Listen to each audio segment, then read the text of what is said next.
Welcome to episode 30 of On My Studio Table. It's a bit of a milestone, and what a lovely way to start the new year. I hope you enjoy what I've got for you today. Again, I have a lot to share with you, and I hope that it inspires you. And thank you very much for your subscriptions, for the people that return, and there are many of you that do. An experiment that I've done is to make some shorts and have a few of those in between the main videos. And according to YouTube, that is making quite a difference. So thank you. You are helping my YouTube channel to grow. And it's just so lovely. And I feel like I'm part of a very supportive community.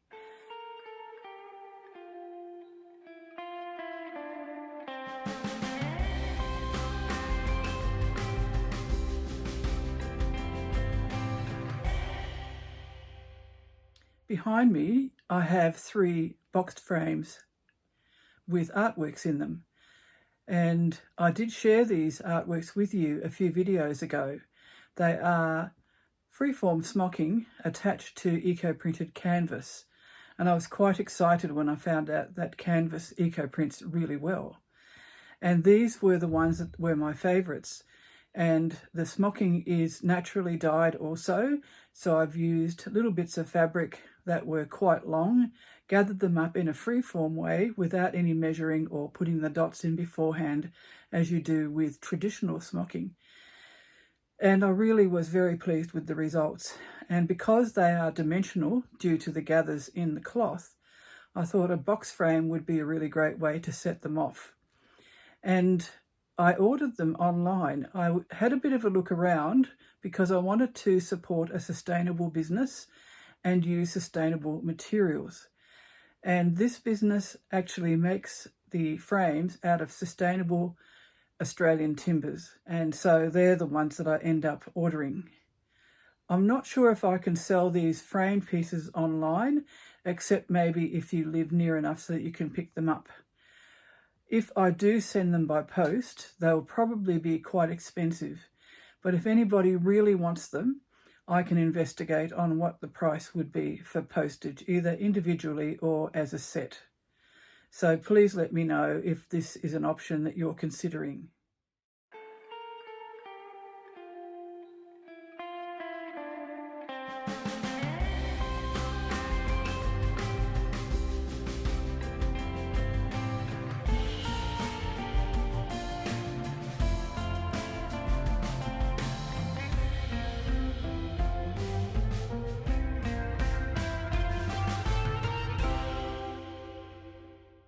I actually enjoyed some Christmas cooking, and some of the things that I do every year are things that I make to give to close family.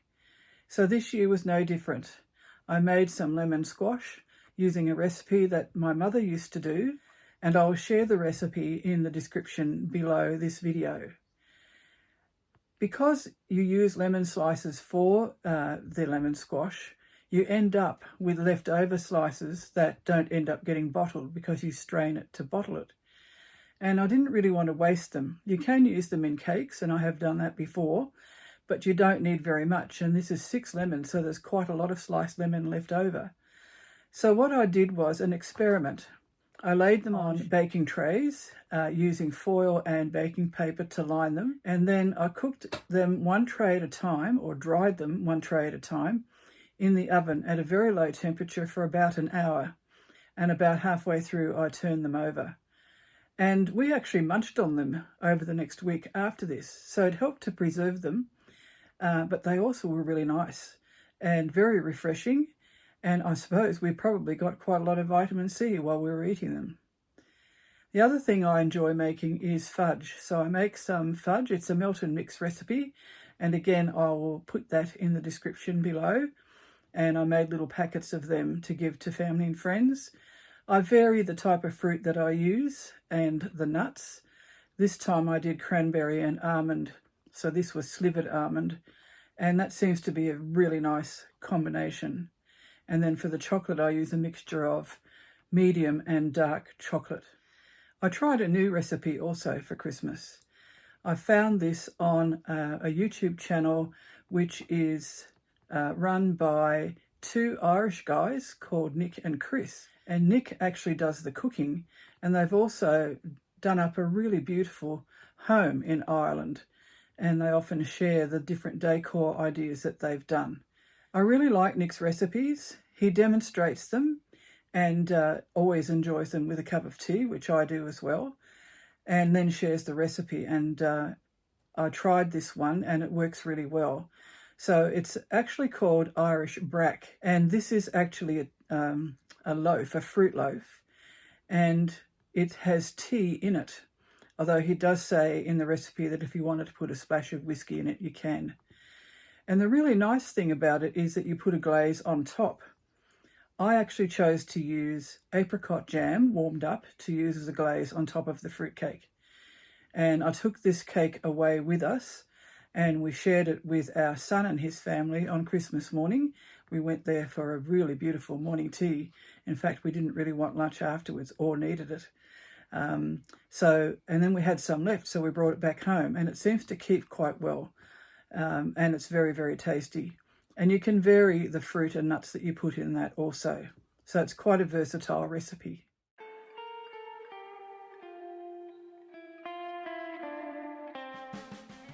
When we arrived, we saw a beautiful red door and a picture of some sheep, and also a lovely yellow door which came from the kitchen into the little courtyard.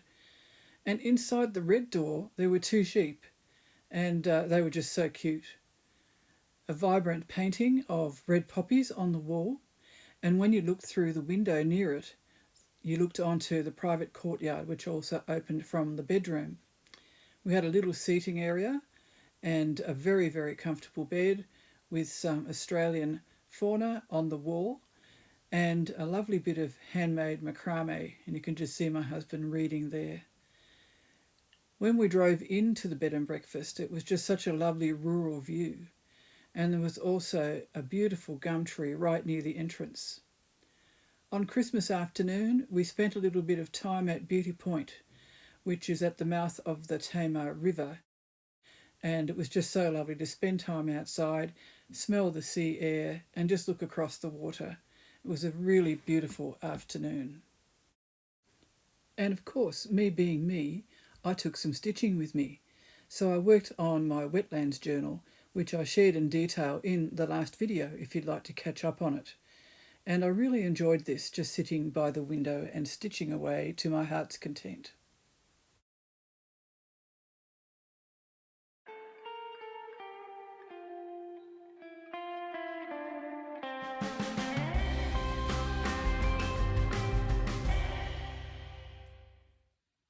In between working on other projects, including the Wetlands Journal, I've really enjoyed continuing to work into my art journal. One of the things that I've done is to actually, I think, finish the binding, although I'm not totally sure, and you'll see why in a moment. I decided to use a tape binding. So what I did was I actually wove a tape that I cut from the canvas that I've eco-printed and wove it through the pamphlet stitching on the signatures. And because I didn't want the book to be too wide open, because it was quite full of signatures and stitching and attachments, I did it fairly loosely, but it was actually too loose.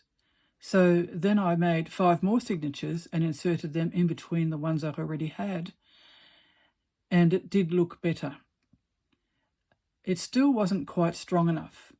So once I'd put the end papers in, and I'll just show them to you, once I'd put these in, the end papers, I had to reinforce it with a little bit of extra paper. So this is a strong craft paper, and I used a piece of it to do this reinforcement as well, and the same thing in the back. And it is strong now, but it still isn't totally solid when you handle it.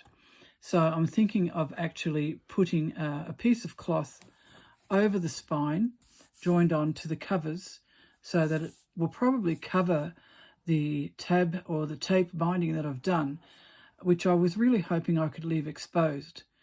But I've just left it for now while I think about it. Then, of course, I've kept on adding to the collaging and the stitching. This is one of the new signatures that I put in. And I used some of the eco-printed canvas and some music sheets to insert. And I really enjoyed that, and it's given me more opportunities actually. And it makes the edge of the book really interesting too, because you've got all these different sized pages, some rough edges, some tabs. Some of the pieces are actually sticking out further from the edge of the book, and I really love that look. And then I've added a few things on too, so that they are torn pieces perhaps from the sheet music. I've added some stitching, and as I mentioned before, I've used a few different types of glue. With this, I've used an archival double-sided tape. In other places, I would have used glue because you need it for the strength. This is an offcut of the tape binding, so I saved those, and they've become embellishments in various parts of the art journal as well. This is a musical term. Presto means quickly, and it relates to the theme of the book. And I guess I probably should talk about that theme because nearly everything in here references that. You've heard of the circular economy, which is designed to express how we need to make sure that we keep reusing things instead of putting them into landfill.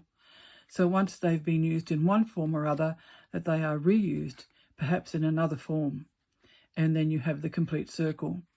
Well, my circles are partial because we are not doing that, particularly in the fashion industry. And so with the stitching and so on that I've done and the references to a pattern journal from the 1800s, I'm trying to address this problem with fast fashion. So I've used musical terms like presto and allegro, which mean fast. Some words have several meanings. So this word trim came from the pattern journal that I used, the vintage one, and it meant a trim figure. But it also can mean the trim on the edge of a sleeve or on the edge of a neckline. So this is a little piece from Madame Wagel's journal, showing one of the designs that she did. And music and numbers. Numbers are the other things that appear in this journal quite often. And so we have now garments that are not made terribly well and wear out after only a few times of wearing. Also, our attitude as a civilization or as a culture is that we wear things a few times and then get rid of them because we get tired of them. We don't understand the amount of work that has gone into these things, and so we don't value them. This is referencing a neckline. Because it was curved from the coffee filter, I thought that was a good place to put it. This page is still in progress. So these words all refer to the theme in some way or other, some very obviously, some more obscurely. It's a bit of couching that I did and some stitching. And just to look at the word figure, figure can mean the shape that you are, or it can also mean figuring out the sums. And again, to do with money, which is the driving force behind fast fashion. So just a variation of different papers. This is one of the new signatures, and I've started stitching into that. Fatiguing, that was to do with piano exercises to strengthen your fingers so they won't become fatigued. But I was also thinking about the long hours and the hard work that people do in the fashion industry, often in countries where they are not paid much and barely have enough to live on. That again references the circular economy, and it has a little slit in there, so it is not complete. The reuse recycle theme, that's an old bottle cap that I found on the road. It's squashed, so even that has found a use. Part of Madame Wagel's fashion journal, which is what I've been referring to. And different things that are used in clothing, maybe some not so much now, such as smocking, but a modern interpretation of it. Lace, of course. This tore when I was sticking it in, so I've stitched it like it's being mended. And you can refashion things too, which I've experimented with. So rather than it being ruined when it needs mending, you can either mend it or you can refashion it and make it into something else. So all the cloth and the stitching, I'm trying to comment about the skill that people have, which is not valued. And so I'm featuring stitching in this to try and reference that. So I won't go through the whole journal with you. I'll save that for a separate video. But I just wanted to show you the progress that I've made with it. And because this is a long-term project, I won't be finished for quite a long time, and I don't mind that. There's a little bit of mending there because there was a cut in the cloth, again referencing the need to keep things out of landfill. That's another new piece, so a new bit of stitching. And that is a little piece of metal which was from lingerie, I think.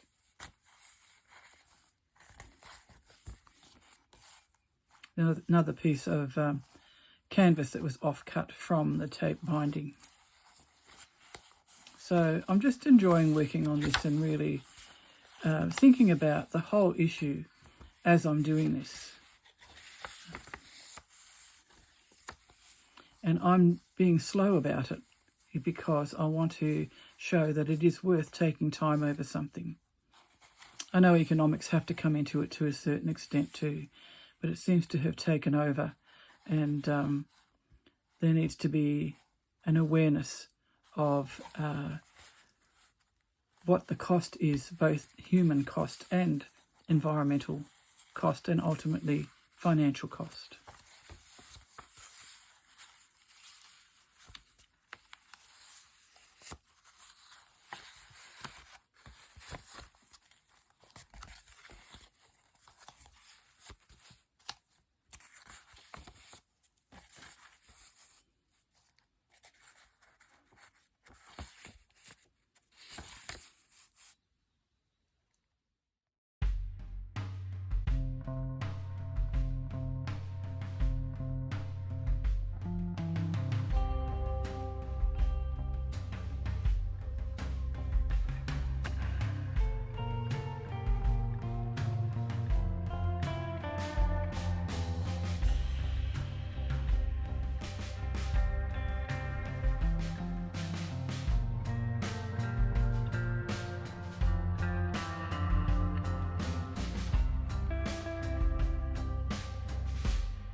One spin-off of this art journal was little tiny books, and I found that I'm really enjoying this.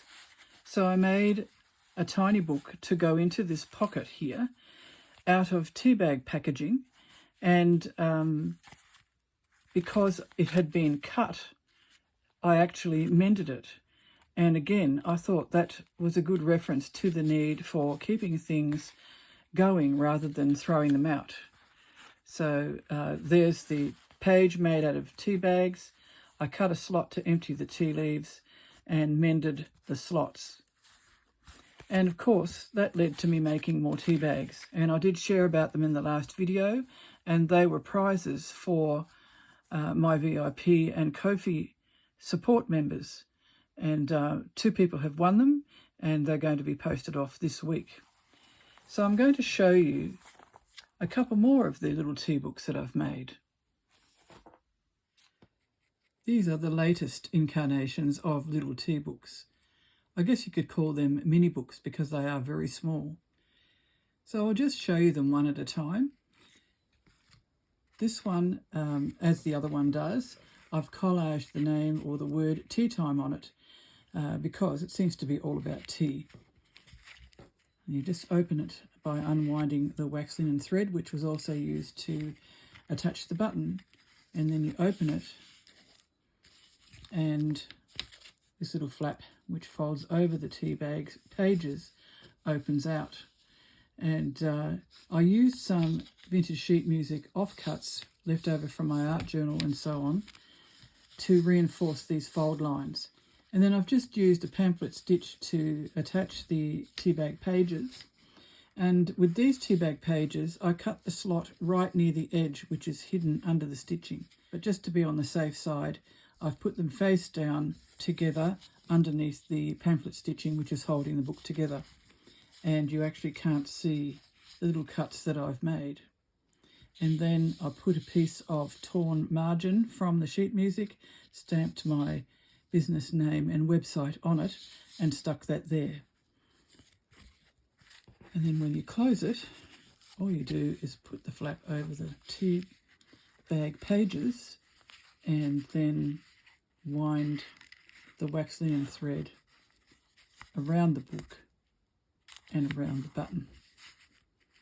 And I think it's rather sweet.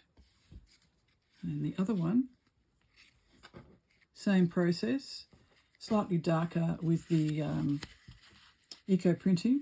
Probably it was a bit nearer the rusty cans that I used in the bundle when I was doing the process in the dye pots. And again, you unwind the wax thread from the button where it's attached. Some sheet music to reinforce the folds. The stamped bit of margin from the sheet music glued in, and the 2-bag pages.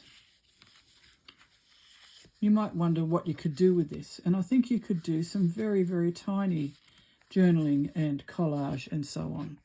I've even seen people online who have painted onto 2-bags or drawn with pen, or with a brush and ink. So it'd be a great way to experiment, and you could even try it out on spare 2-bags before you actually did something in the book. So these are now listed for sale in my online shop at gonerustic.com, and hopefully they will find a new home soon.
I actually have mixed feelings about sharing these journal pages with you today, because I'm showing you the last 2 pages for the whole year-long project. And it's been such a joy to work on, as I've mentioned many times, and now it's come to an end. So it's kind of a bittersweet feeling, I guess you could say. The second last exercise was to do with using a grid. And because I sometimes like to do things a little bit outside the square, excuse the pun, I actually made my little pieces to go outside of the squares. So I made a grid with 4 squares. 2 of them are on linen and 2 of them are just stitched onto the wool background. Then I cut little strips, or I found little scraps, laid them on in a way that was pleasing to me, and then stitched them down with different stitches, just very simply. I added some feather stitch and some French knots, and it looks to me a bit like a garden with different beds in it. But the layout is interesting because these look so random. But I think nature often seems to be quite random, and I do like that slightly wild, uncontrolled look. The bit of writing that I've put in here was a bit of writing that I've just done recently. Bird calls echo from tree to tree, unseen, but very present. This little bit of stitching here is from the previous page, if you're wondering why that's there. And then underneath I've put very present. And the last page, and this is the very last for the whole year, was an exercise I really enjoyed. It was to do with wrapping. So to get strips of cloth and to wrap them with threads of various descriptions. And so I used some offcuts from recycled knitwear, which had felted. And I use this a lot in my projects. Some of them were quite thick. For example, that one was an actual cut-off seam. Some of them I had to double in half because they weren't quite thick enough. And I'll just wrap them with different coloured threads, and they got their own curve in them. And so I just left them to be curved as they wished and laid them on the background, stitched them down, and then worked out what was going to go in between. One of the ideas also was to gather a bit of cloth and stitch that down, which I did. And the other stitching kind of evolved from how this all looked once I'd put these strips down. I used invisible baste to stitch them down and then used other threads to add the textures in the background. The journal writing that I've included for this one reads like this. The trees are murmuring a low undertone. And then underneath, murmuring.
I'm really pleased with how my eco-printing turned out. I did some eco-printing after we came home just last weekend, and I tried different kinds of papers just like I did before, and again the results were very satisfying. I dipped the papers in tea before I layered them with fabrics in the bundles, and the fabrics were given a vinegar and water pre-soak, about 1 part vinegar to 5 parts water. But it's not rocket science, so I don't really measure it, I just guess. And what it does, it raises the acidity of the dye bath through what the cloth has been soaked in. And because eucalyptus and other native plants in Tasmania really love acid soil, it seems to bring out the colours. Having said that, some of the leaves which printed orange on the fabrics didn't print orange on the papers, or not on all the papers. So it's interesting what happens when you use a different substrate. We found some leaves at our B&B while we were on holiday. There was a large tree near the front gate and a seedling also just near the front gate from the same tree. And I asked permission to pick some of the leaves to bring home. So I couldn't wait to try them out. This is tea bag packaging again. As you remember from last video, I did a similar thing. This was a different type of tea. This was Earl Grey tea.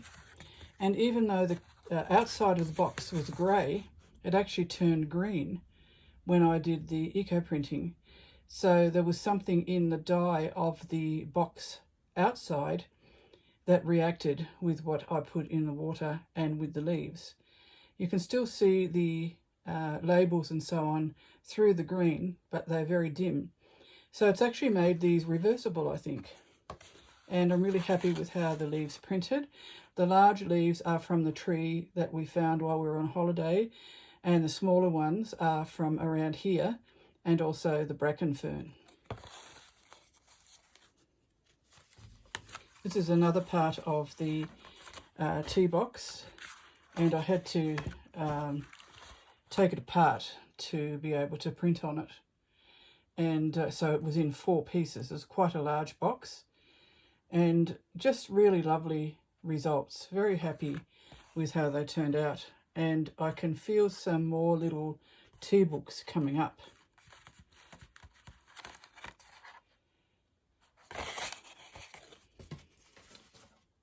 I also did some canvas again, and the results are just very, very good on canvas, especially on the gesso side. And I read somewhere that gesso is actually chalk based, so that could explain why they print quite well. This one has a mixture of leaves from what we collected, so that was collected on our holiday, and then these are from our property, and they've done similar colours, but they're different shapes and sizes. And then you can see the rusty can print there also. This one, I really like how the tie lines look, and I used a bit of lamandra as well, and some bracken fern. And you can just see a bit of the leaves here from the eucalyptus.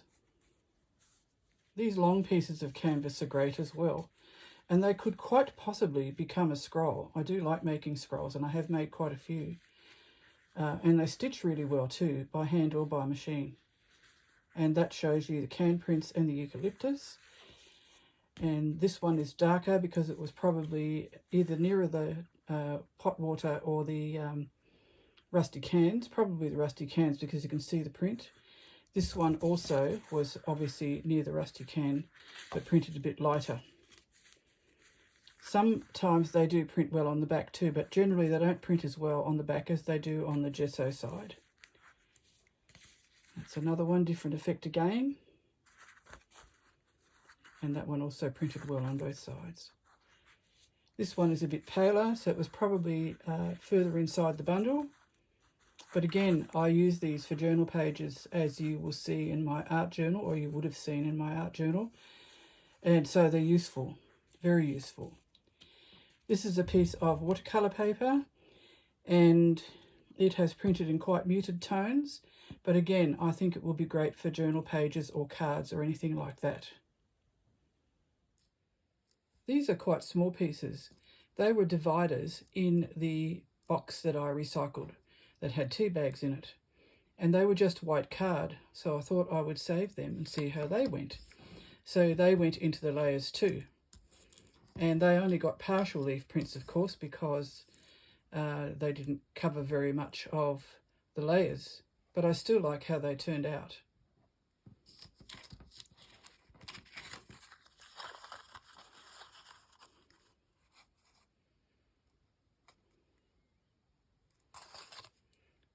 Last but not least, I have these lovely Khadi papers. As you know, I love working with them.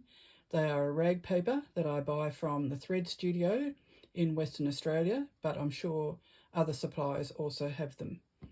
This one I tore in half. It was an A5 sheet originally, and it's got the big leaf prints from the eucalyptus we found. And again, on the paper, they're not orange, they're a more yellow colour, but I still really like them. And that's some more of the same leaves, but they're a bit smaller. And then this one is from one of our trees. And this one, really lovely effect too, and quite a lot of a textural feel to this. And then the soft grey background. And that's the other side.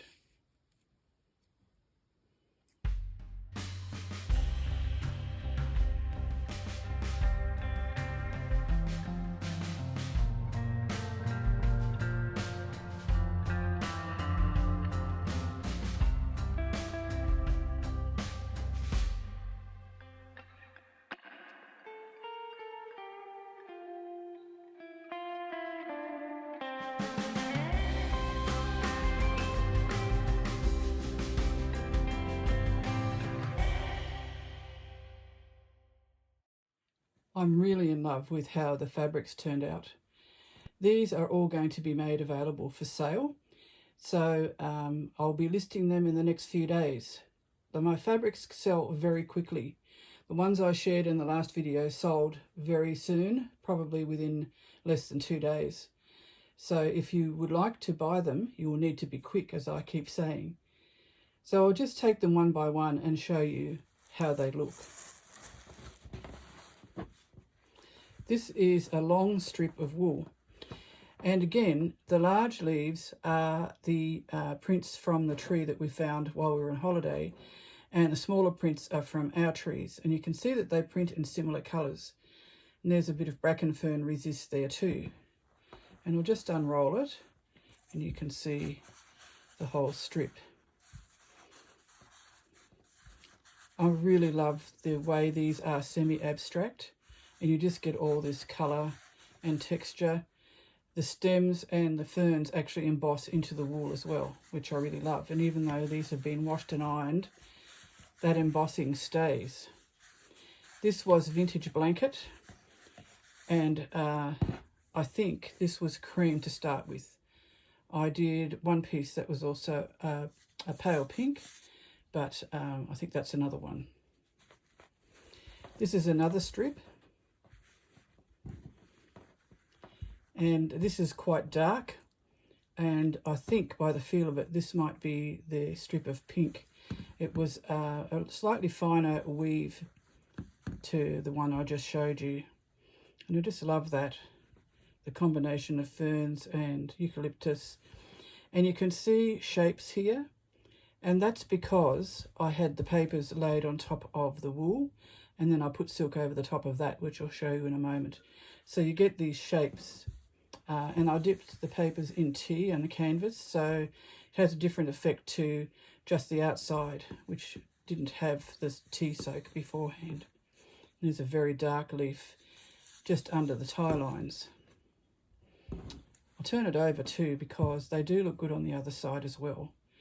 And this one, I've tucked a piece of fern frond, and it's just the ordinary bracken fern that grows everywhere. And I tucked that under the ties when I tied up the bundle, and it just does a lovely resist print. These long pieces could actually be worn as a scarf. I have sold quite a few of them, and people have bought them as scarves because they're warm, being wool, but they also like the frayed edges. So, and I must say, I really do like the frayed edges too. This is a wider piece of wool, and it's more muted and a bit darker, but as you unroll it, it really comes into its own. And again, the large leaves are what we found grow near the gate of AirBnB, so they're quite big. Some of them are as big as the palm of my hand, and then these others are from our property. So as I said, I think these are Eucalyptus cordata, and then we have various types on our property that I use.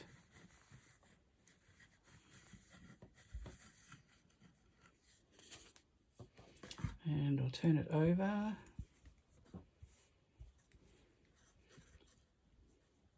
These are great for journal covers, for wall hangings, for stitching into. If you have enough pieces, you can make clothes out of them. If you look in my online shop, you'll see a coat that I made from vintage wool blanket, and I eco-printed the pieces before I sewed it up, and also a sleeveless coat or a long vest. So yeah, just really very satisfying and lovely fabric to work with. This is 2 pieces of silk. This is vintage silk, given to me in a box full of fabrics by my textile artist friend who passed away late last year. And so it's very special, this fabric. And again, I've used some of the big leaves and some of the smaller leaves from our block, from our property.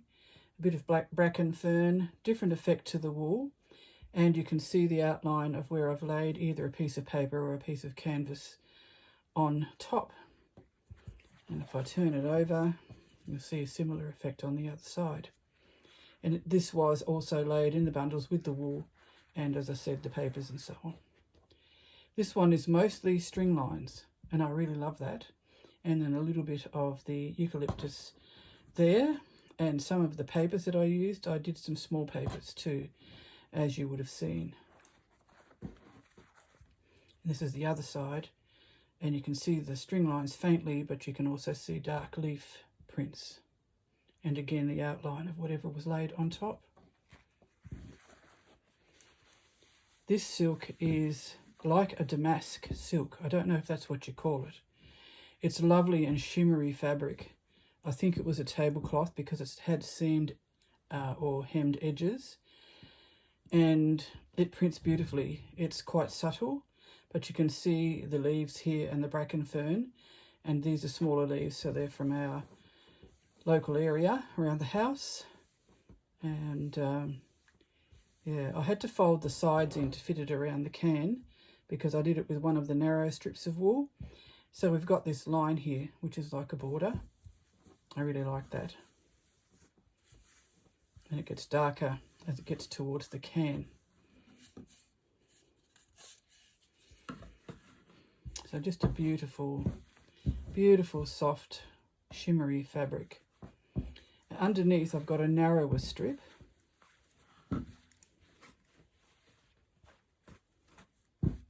You can see by the way it falls and folds how lovely it is.